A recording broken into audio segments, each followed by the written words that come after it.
बरेली से बड़ी खबर के साथ बुलेटिन की शुरुआत करते हैं। पूर्व भाजपा विधायक पप्पू भरतौल के यहां हमले की खबर है और हमले का सीसीटीवी फुटेज सामने आ चुका है। वीडियो में आप देखेंगे कि कुर्सी पटकता एक शख्स दिखाई दे रहा है, गाड़ी पर पैर मारता दिखाई दे रहा है। आरोपियों के खिलाफ बरादरी थाने में मुकदमा दर्ज हो चुका है। पूर्व भाजपा विधायक पप्पू भरतौल के घर में ये जो आप वीडियो देख रहे हैं, ये जो बाउंड्री दिखाई दे रही है, ये घर की बाउंड्री वॉल है, यानी इसके भीतर दाखिल होने के बाद ये शख्स लालगेरे में कार के ऊपर हमला करते दिखाई दे रहा है। बताया जा रहा है कि इसके ऊपर कुर्सियां तोड़ने की कोशिश की और फायरिंग का भी आरोप लगाया है पप्पू भरतौल ने कि इनके घर की खिड़की की तरफ फायरिंग की है। एक्सक्लूसिव ये फुटेज आपके सामने रख रहे हैं। ये पप्पू भरतौल के घर के घेरे की ही है, जो बाउंड्री आपको दिखाई दे रही है। उसी के अंदर उनके गैराज के पास एक शख्स पहुंच गया और उसने गाड़ी पर तोड़फोड़ की कोशिश की और फायरिंग भी की, ऐसा कहना है पप्पू भरतौल का, और मौके से फरार हो गए। अब इसी सीसीटीवी फुटेज के आधार पर पुलिस इस पूरे मामले की पड़ताल में लगी हुई है। शख्स तक पहुंचने की कोशिश की जा रही है। ऐसे में पप्पू भरतौल ने आरोप लगाया है कि उन्हें जान से मारने की धमकी देने वाला ये शख्स आया। वो जो गाड़ी आप देख रहे हैं, इसी गाड़ी को तोड़ता फोड़ता वो शख्स नजर आ रहा है जो सीसीटीवी फुटेज में आपको दिखाई दे रहा है। देखिए, कुर्सी को पटकते हुए दिखाई दे रहा है और उसके बाद दो लोग हैं। पप्पू भरतौल का कहना है कि सिर्फ ये दो लोग ही नहीं थे, कई लोग आए थे, घर की बाउंड्री में दाखिल हुए और घर की बाउंड्री में ये कार पार्क है जिसके ऊपर ये हमला करते हुए दिखाई दे रहे हैं। हमारे सहयोगी अनूप के पास ज्यादा जानकारी है, फोन लाइन पर मौजूद है, उनसे जानकारी लेंगे। अनूप, ये बताइए कि पुलिसिया कार्रवाई कहां तक पहुंची है? पुलिस के हाथ कोई सुराग लगा है? देखिए, पुलिस अभी तक जो सीसीटीवी फुटेज है उसके आधार पर छानबीन कर रही है। नंबर सर्विलांस पे लगाए गए हैं, लेकिन सुबह के वक्त है और ये मिलिट्री का इलाका पड़ता है पूरा, ये आर्मी का एरिया पड़ता है भरतौल इलाका पूरा। तो यहाँ पर सुरक्षा के भी कड़े बंदोबस्त रहते हैं चारों तरफ, क्योंकि फौज का कड़ा पहरा रहता है, पुलिस फोर्स रहती है। और ऐसे में अगर बदमाश यहाँ पर आते हैं तो कहीं ना कहीं ये बड़ा सवालिया निशान भी उठता है। फिलहाल अभी तक 7 दिन बीत चुके हैं, 10 तारीख की घटना है और पुलिस अभी तक किसी भी सही नतीजे पे नहीं पहुंच सकी है, किसी को गिरफ्तार नहीं कर सकी है, क्योंकि सीसीटीवी फुटेज में भी दिख रहा है कि किस तरीके से एक जो बदमाश है वो तोड़फोड़ कर रहा है, कुर्सियां फेंक रहा है, लगातार गाड़ियों में तोड़फोड़ कर रहा है और उसके बाद वो यहाँ पर गाली गलौज भी जब करता है। तो जो यहाँ पर स्थानीय लोग जो थे, क्योंकि सुबह के वक्त सामने और कॉलोनी में कुछ लोग रहते हैं, तो 2 महिलाएं साफ सफाई कर रही थी। उन्होंने जब देखा कि इस तरीके से कोई बदमाश जो फायरिंग कर रहा है, जो तोड़फोड़ कर रहा है, तो वो डर के मारे अपने अंदर घर में घुस गई थी। और फिर जब इन लोगों को जानकारी हुई, विधायक जी को, उनके बेटे को, वो लोग जब तक बाहर निकले तब तक वो फरार हो चुका था। तो फिलहाल पुलिस तो ये कह रही है कि हम छानबीन कर रहे हैं, जल्दी आरोपियों को पकड़ लिया जाएगा, टीम गठित कर दी गई है। बिल्कुल अनूप, अगर ये शरारती तत्व भी हैं तो हिम्मत देखिए कि आर्मी एरिया है, किसी के घर में सीसीटीवी लगे हैं और आराम से आ रहे हैं, तोड़फोड़ करके चले जा रहे हैं। शुक्रिया जानकारी के लिए। आगे बढ़ेंगे, बात करेंगे लखनऊ से। खबर है जबरन धर्म परिवर्तन का एक और मामला सामने आया है। महमूद खान पर रौनक चौरसिया बनकर लड़की के शोषण का आरोप लगा है। महमूद खान के खिलाफ जबरन धर्म परिवर्तन करने का केस दर्ज हो चुका है। महमूद खान उर्फ रौनक चौरसिया पर 2 साल तक युवती के शोषण का आरोप है। युवती के विरोध करने पर पिटाई, बाल काटने का भी आरोप है। बहराइच का रहने वाला ये शख्स लखनऊ में निजी कंपनी में काम करता था। अश्लील वीडियो बनाकर युवती को ब्लैकमेल करने का भी आरोप लगा है। मामला सामने आने के बाद आरोपी महमूद खान की तलाश की जा रही है, क्योंकि वो मौके से फरार है।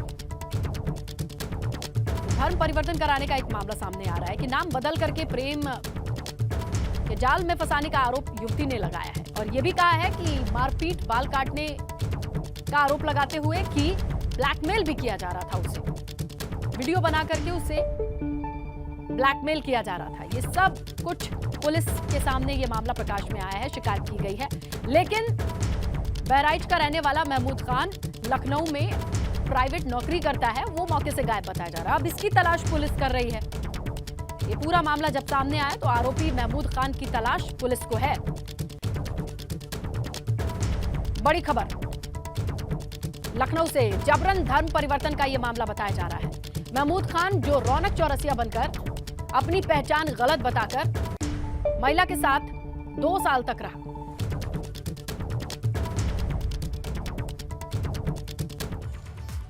लखनऊ से खबर, लव जिहाद के आरोपी सुफियान का कोई सुराग अभी तक हाथ नहीं लगा है।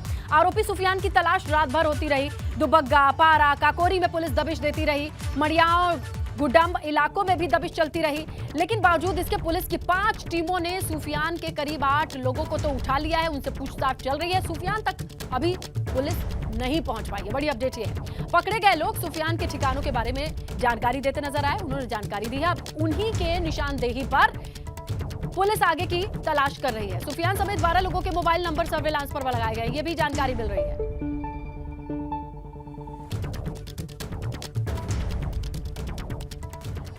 बड़ा सवाल यह है कि राजधानी में रहकर सुफियान गया कहां? पाताल लोक में सुफियान क्यों कहना पड़ रहा है? क्योंकि लखनऊ कांड के आरोपी की तलाश पुलिस को है। मृतक लड़की के घर में पुलिस तैनात है। रात भर पुलिस ने कई जगहों पर दबिश भी दी है और 8 लोगों को भी पकड़ा है पुलिस की टीमों ने। पकड़े गए लोगों से अब जानकारी इकट्ठा की जा रही है। करीब 12 लोगों के फोन सर्विलांस पर हैं ताकि कहीं से सुराग लग पाए कि आखिरकार सुफियान गया तो गया कहां, वो भी नाक के नीचे। राजधानी में ऐसी जघन्य घटना के बाद उसकी तलाशदेही के लिए, उसके धरपकड़ के लिए पुलिस ने 8 टीमें बना रखी हैं। रात भर दबिश देने का क्रम चलता रहा। लोगों के फोन सर्विलांस पर रखे गए हैं। पकड़े गए लोगों से जानकारी ली गई है। कुल 8 लोगों को जो सुफियान के करीबी हैं उनसे पुलिस ने गहनता से पूछताछ करी है। किसी को तो पता हो कि आखिरकार गया कहां सुफियान, जिसकी तलाश बड़ी सरगर्मी से की जा रही है। कई जगहों पर छापा मारा, रात भर पुलिस एक्टिव रही, रात भर तलाशती रही आरोपी सुफियान को, लेकिन पुलिस को अभी तक चकमा देने में कामयाब है। मृतक लड़की के घर पर पुलिस तैनात रही और कुल मिलाकर के इस पूरे मामले पर सुफियान की तलाश सरगर्मी से हो रही है।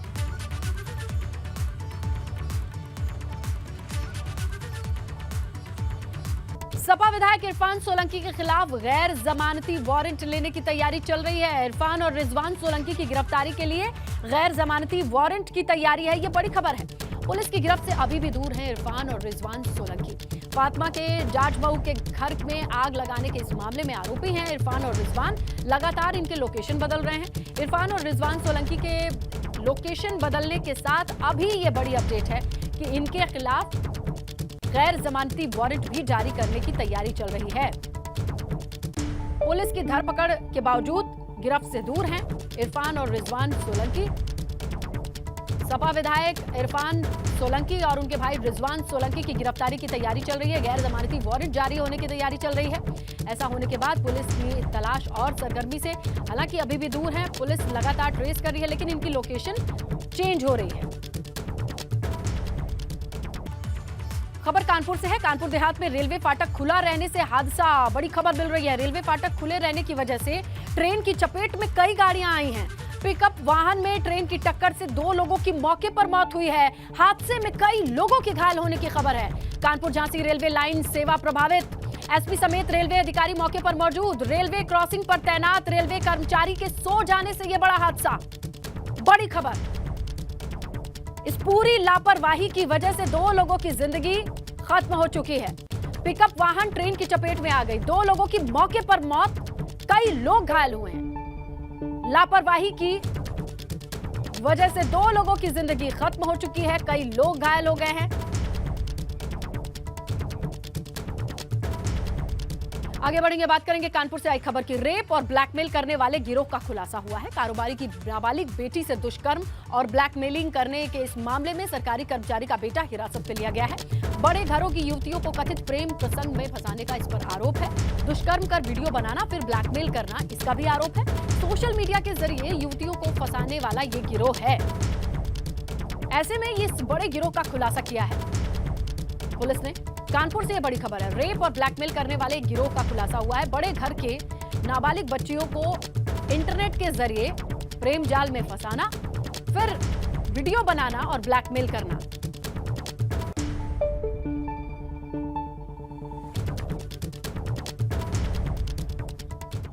प्रयागराज से इस वक्त की बड़ी खबर। अतीक अहमद के भाई अशरफ की संपत्ति भी कुर्क होगी, यह बड़ी जानकारी आ रही है। 14 करोड़ की प्रॉपर्टी को मार्क किया गया है और डीएम का आदेश जारी हुआ है कि इसे सीज किया जाएगा। बरेली जेल में बंद अशरफ पर भी गैंगस्टर का मुकदमा है। अशरफ के नाम देवघाट झलवा में 2 बीघा जमीन है। राजस्व से रिपोर्ट मिलने के बाद कुर्की की कार्रवाई की इजाजत मिल चुकी है, यानी बहुत जल्द कुर्की की कार्रवाई की तस्वीरें भी आएंगी। प्रयागराज से इस वक्त की बड़ी खबर। अतीक अहमद के साथ भाई अशरफ की भी संपत्ति अटैच हुई। 14 करोड़ की संपत्ति कुर्क करने के लिए डीएम का आदेश जारी हो चुका है। बरेली जेल में बंद है, आपको बता दें अशरफ, और अशरफ पर भी गैंगस्टर का मुकदमा दर्ज है। इसी के तहत कार्रवाई, इसके लिए इजाजत मिल चुकी है। देवघाट झलवा में 2 बीघा जमीन है, अशरफ के नाम पर है वो, उस पर कार्रवाई होगी। राजस्व की रिपोर्ट मिलने के बाद कुर्की की इजाजत मिल चुकी है।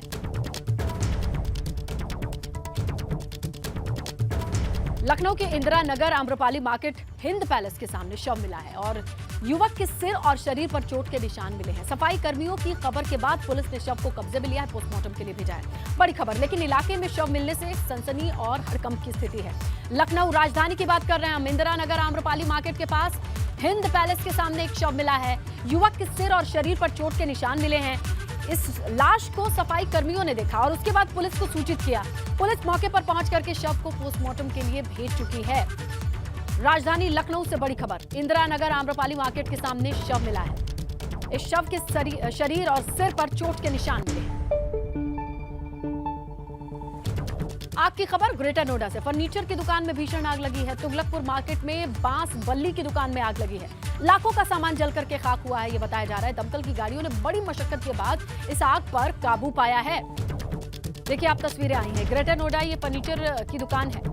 भीषण आग, जहां बांस बल्ली की चीजों में आग फैलती चली गई। जब तक फायर ब्रिगेड आती बुझाती इस आग को, बहुत कुछ जल करके खाक हो चुका था। ये आग फैली भी है, बताया जा रहा है कि 5 दुकानों तक फैल गई और लकड़ी के इस आग को बुझाने में काफी मशक्कत करनी पड़ी। लाखों का सामान इस दरमियान जल करके खाक हो गया। यहाँ पे पहुंचे हैं और 4 गाड़ियां मौके पे मौजूद हैं। लगभग आग काबू पा गया है। 5 से 6 दुकानों में आग लगी थी और इसमें जनहानि की सूचना भी मिली।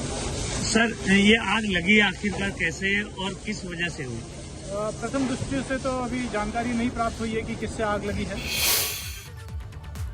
हरदोई में कपड़े के गोदाम और दुकान में आग की खबर है। आग की घटना में लाखों की संपत्ति खाक बताई जा रही है। फायर ब्रिगेड के सहारे आग पर काबू पाया गया। ये मामला है हरदोई के कोतवाली देहात राधेपुरवा का, जहां पर आग के बाद नुकसान की खबर मिल रही है। कपड़े के गोदाम में आग लगी है और ये आग फैलती चली गई। फायर फाइटर्स आते आग को बुझाते, लेकिन इस बीच दुकान में रखा सारा सामान जल करके खाक हो गया। ये गोदाम है, कपड़े का गोदाम, जिसमें आग के बाद लाखों का नुकसान हुआ है। बताया जा रहा है फायर ब्रिगेड की मदद ली गई इस आग पर काबू पाने के लिए। हरदोई कोतवाली देहात के राधेपुरवा की घटना है ये। गोरखपुर के तिवारीपुर थाना क्षेत्र के उचवा में आग लगने से लाखों का सामान जल करके खाक हो गया। घर में रखा टीवी, फ्रिज, सोफा, बेड, मतलब गृहस्थी का पूरा सामान जल करके राख हो गया। सुबह 7 बजे फायर ब्रिगेड को आग की सूचना मिली, जिसके बाद टीम मौके पर पहुंची। आग पर काबू पाया गया। गनीमत ये रही कि जीनत नाम की महिला की सास ने चिराग जलाया था, उसी से आग फैली। घर का सामान भले खाक हुआ, लोग सुरक्षित हैं। फायर ब्रिगेड को 7 बजे सूचना मिली कि आग लगी है। आग पर काबू पा लिया गया, लेकिन गृहस्थी का सामान जल चुका था। ज्ञानवापी मामले में आज फास्ट ट्रैक फैसला सुना सकती है, खबर आ रही है। शिवलिंग की पूजा अर्चना का मामला है और इसकी अनुमति पर फैसला आ सकता है। मुसलमानों के प्रवेश पर पाबंदी के आदेश पर भी कोर्ट का फैसला सामने आ सकता है। वाराणसी के ज्ञानवापी मस्जिद विवाद पे आज फास्ट ट्रैक कोर्ट से बड़े फैसले की उम्मीद जताई जा रही है। यह फैसला सुनाया जा सकता है। आज कोर्ट में फैसले से ये तय हो जाएगा कि केस चलने योग्य है या फिर नहीं। इस केस में हिंदू पक्ष की तरफ से यह मांग की गई है कि ज्ञानवापी मस्जिद हिंदुओं को सौंप दी जाए। तत्काल प्रभाव से भगवान आदि विश्वेश्वर शंभु विराजमान की नियमित पूजा की जाए। परिसर के भीतर मुसलमानों के प्रवेश पर प्रतिबंध लगाया जाए। ज्ञानवापी परिसर हिंदुओं को दे दिया जाए। मंदिर के ऊपर बने विवादित ढांचे को हटाया जाए। ये तमाम चीजें इस मांग में हैं। अब देखना यह होगा कि आज इस पूरे मामले पर कोर्ट का रुख क्या रहता है। फास्ट ट्रैक कोर्ट से क्या सुनवाई के बाद पॉइंट्स आते हैं, ये भी हम आपके सामने रख रहे हैं।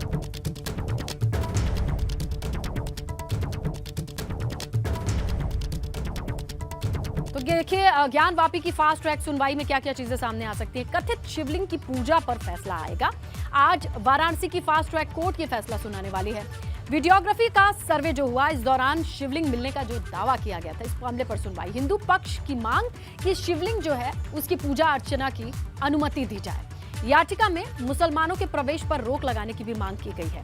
साथ ही हिंदू पक्ष ने ये दावा किया है कि मस्जिद में शिवलिंग है और ये उनका विश्वास है।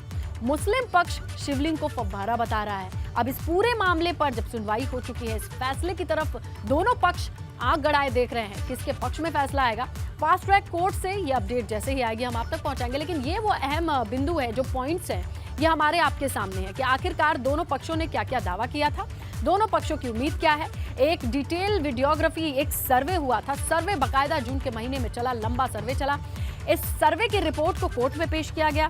कोर्ट में इस सर्वे के जाने के बाद तमाम दलीलें रखी गई, जिसमें मुस्लिम पक्ष का कहना है ये फव्वारा है, ये शिवलिंग नहीं है। हिंदू पक्ष का मानना है ये प्राण प्रतिष्ठित शिवलिंग है जिसकी पूजा अर्चना होनी चाहिए।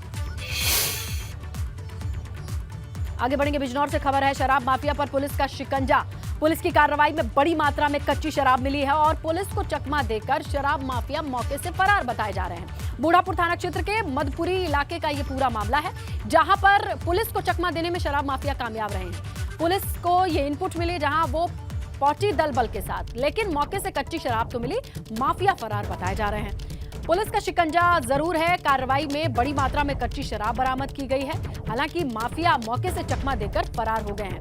ये मामला है बिजनौर के बड़ापुर थाना क्षेत्र के मधपुरी इलाके का।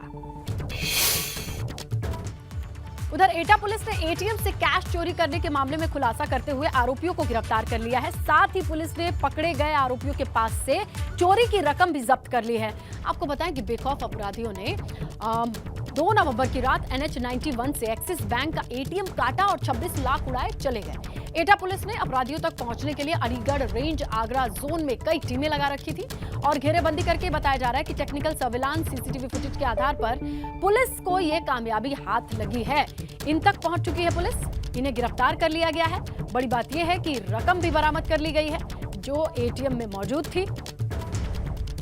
तो पुलिस की टीम ने बाकायदा जाल बिछाया, टेक्निकल सर्विलांस सीसीटीवी फुटेज, इन सब चीजों का मदद लिया और तकनीक के सहारे पुलिस इन तक पहुंच गई जिन्होंने NH91 पर एटीएम मशीन से 26 लाख कैश चोरी किए थे। बुलंदशहर में श्रद्धा को न्याय दिलाने के लिए जो मांग उठ रही है उसे लेकर हिंदू संगठन के कार्यकर्ता सड़क पर उतर आए, जमकर प्रदर्शन किया। राष्ट्रीय चेतना मिशन के बैनर तले हिंदू संगठन के कार्यकर्ताओं ने शहीद चौक पर प्रदर्शन किया। पूरे मामले की सुनवाई फास्ट ट्रैक में हो, इसे लेकर के मांग रखी। आफताब को फांसी की सजा हो, ये भी मांग है उनकी। और इस दौरान हिंदू संगठन के कार्यकर्ता ने श्रद्धा हत्याकांड को लव जिहाद का परिणाम बताया। ऐसे में उनकी मांग है कि फास्ट ट्रैक में ये पूरा मामला सुना जाए और आफताब को फांसी से कम कुछ नहीं। अगली खबर गाजीपुर से है। सांसद वीरेंद्र सिंह ने पत्र लिखकर जिला पंचायत परिषद के विकास कार्यों की पूरी जानकारी मांगी है। बताया जा रहा है कि सांसद को जिला पंचायत परिषद की ओर से कराए जा रहे कामों में अनियमितता की भनक लगी थी। इसके बाद बीजेपी सांसद वीरेंद्र सिंह मस्त ने जिला पंचायत परिसर के मुख्य अपर अधिकारी से पूरी जानकारी मांगी। डिटेल मांग लिया उन्होंने कि जिला पंचायत परिसर एएमओ से वित्तीय वर्ष 2021-22, 22-23 के काम का लेखा जोखा मांगा। 2 दिन के भीतर उनको रिपोर्ट देनी होगी। वहीं सांसद के इस पत्र को जिला पंचायत कार्यालय में पाया गया। इसके बाद हड़कंप मच गया क्योंकि सांसद को यह भनक मिल रही थी कि अनियमितताएं बरती गई हैं।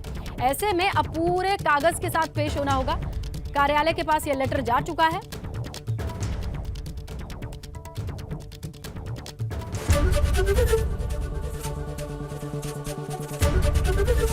एबीपी गंगा, खबर आपकी, जुबान आपकी।